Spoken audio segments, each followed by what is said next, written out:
A thick steel flagpole outside a hospital is bent in two places. Not snapped, bent, as if something hit it hard enough to twist steel. Around it, nothing. No hospital, no town, no trees. Gray ash and silence for miles. 6 miles south of here, a mountain is still smoking. 6 days earlier, the warning signs had already started. Territory of Papua, January 1951. Higaturu, the district headquarters, sat about 6 miles north of Mount Lamington. Sangara, the Anglican mission, stood closer to the mountain. Both were directly north of the crater. 20,000 years earlier, the north face of Lamington had collapsed. It left a horseshoe-shaped gap in the crater wall, nearly a mile wide. An open channel pointed due north. Whatever came out of this volcano next already had a path waiting for it. January 15th. Fresh landslides near the summit. A thin column of steam, light tremors. January 16th. The column is visible from Higaturu. Dishes rattle on shelves. January 17th. Ash enters the plume. Tremors come every 7 minutes. January 18th. Dark gray columns punch nearly 5 miles into the sky. Observers report a new rocky hill rising inside the crater, fresh magma forcing its way toward the surface. The shaking does not stop. The district commissioner sends word to Port Moresby. The tone is reassuring. No need for alarm. It looks more like a spectacle than a threat. Judge Phillips, the senior colonial authority, flies in from Port Moresby. He circles the eruption from the air. He lands. He compares what he sees to Rabaul in 1937, an eruption that blew hard and then calmed down. Phillips decides immediate evacuation is not necessary. Then, he flies back to the capital. The mission gives the same signal. A reverend walks through the villages around Sangara and reassures people. He has seen an eruption before. That was worse, he tells them. Nobody died. Police carry a single message through the villages. Stay calm and wait for instructions. January 19th. Rocks and hot fragments rain onto the Isivita mission. Walls crack from the shaking. A mud flow comes off the mountain. Some families start leaving on their own. January 20th. A black cauliflower-shaped column climbs 30,000 feet. Lightning flashes inside it. The crater glows red after dark. The roar from the mountain is continuous. At about 8 o'clock that evening, the earthquake swarm stops. Dead silence. Tony Taylor, the territory's only government volcanologist, is in Rabaul, where he has been all week. 6 days of escalating tremors, ash columns, and a growing magma dome. Nobody sends him an urgent request, not once. He does not leave Rabaul until the morning after the eruption. For 6 days, thick magma had been pushing upward beneath Lamington's crater floor, not venting, inflating the mountain from inside. Sunday morning, January 21st, 10:40. The north face gives way.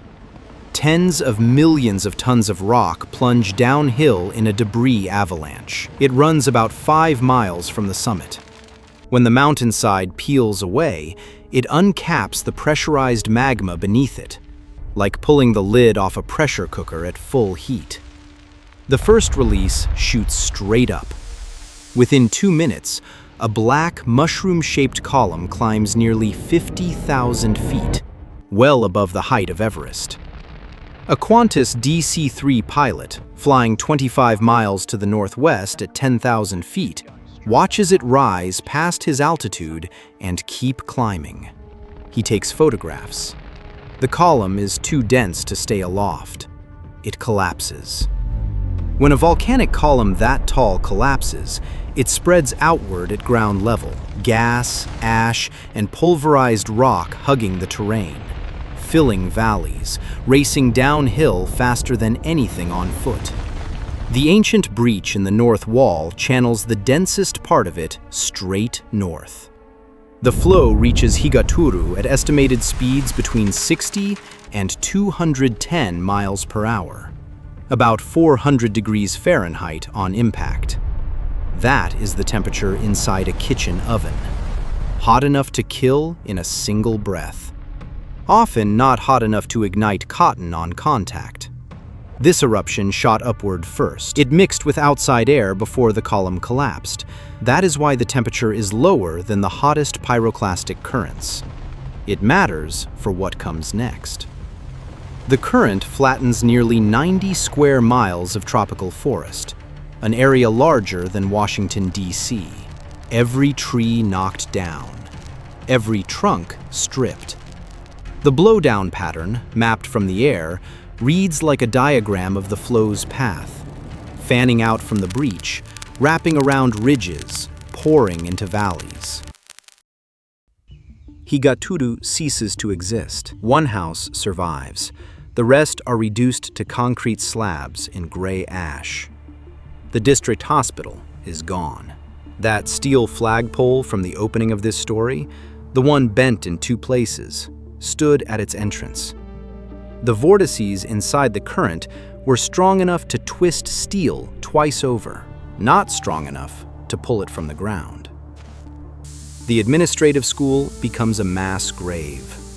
On the roads leading out of town, hundreds of bodies lie in the ash, people who tried to run. Margaret de Bibra, the school director, is found with the Reverend's baby in her arms. The infant is the son of the Reverend who told the villages to stay calm. The Reverend survives the first seconds. Rescuers find him on the road hours later, badly burned. He had been trying to get back to his family. He dies the next morning at a field station in Popondetta at 2:58 a.m. His wife and all 4 of his children are already dead. Cecil Cowley, the district commissioner, the same man who sent Port Moresby the reassuring word on January 18th, is found in his Land Rover with his teenage son Earl, as if they tried to drive out at the last second. His wife and daughter Pamela had left Higaturu the evening before. They are staying just beyond the edge of total destruction. Pamela later recalls the black cloud of superheated ash rolling toward them and stopping. Roughly 100 yards away, her thin cotton dress shields parts of her skin from the heat. That contrast is not luck. The fabric held. Her lungs had no such protection. Near the Ambogo River, one Orokaiva man is caught at the edge of the flow. He goes under the water. The cloud passes overhead. When he surfaces to breathe, the air burns his throat. He dives back down. Surfaced, burned, dove. He survives. 2 women swept into the same river do not. Their burns are too deep. Water can act as a heat shield, at least for a few seconds. The valleys, where instinct says to run, carry the densest part of the current. Ridges a few hundred yards away can cut its force sharply. At the Isivita mission, behind a line of ridges, the nursing sister, the reverend, and the teacher survive. The flow reaches the edge of the compound and dies out. Green grass on one side, smoking gray ash on the other. 40 people with severe burns stagger in from the periphery that day. 18 are dead by morning. The confirmed count is 2,942 dead, 2,907 Papuans, 35 Europeans. The Orokaiva villages sat closest to the crater, with the fewest roads out. The Europeans were fewer in number, and some, like Pamela and her mother, had already left. Among the Sangara Orokaiva, the estimated death rate reaches 94%. By the 4th day, identification is collapsing in the tropical heat. More than 500 burial trenches are dug. Most of the dead are buried where they fell. The 35 Europeans are later exhumed and reinterred in a memorial cemetery at Popondetta. No equivalent reinterment follows for the thousands of Papuans. The colonial headquarters moves to Popondetta. The people drift back anyway. The soil is too productive. In 1951, roughly 4,000 to 5,000 people lived in the direct risk zone. Today, the wider district has grown to more than 100,000 people. About 40,000 now live inside the same danger zone. A seismograph was installed on Lamington in 1970, but monitoring on the mountain has not remained constant. There are no instruments on the mountain now. Papua New Guinea cannot instrument every dangerous volcano at the level the risk would justify. Lamington has long sat in that gap. If magma starts pushing up beneath the crater floor again, the warning will look familiar. A few days of smoke, a few days of shaking, and somebody on the ground who has to understand what it means. The breach still faces north, the soil is still fertile, and the warning window could still be measured in days. This is Geoclysm.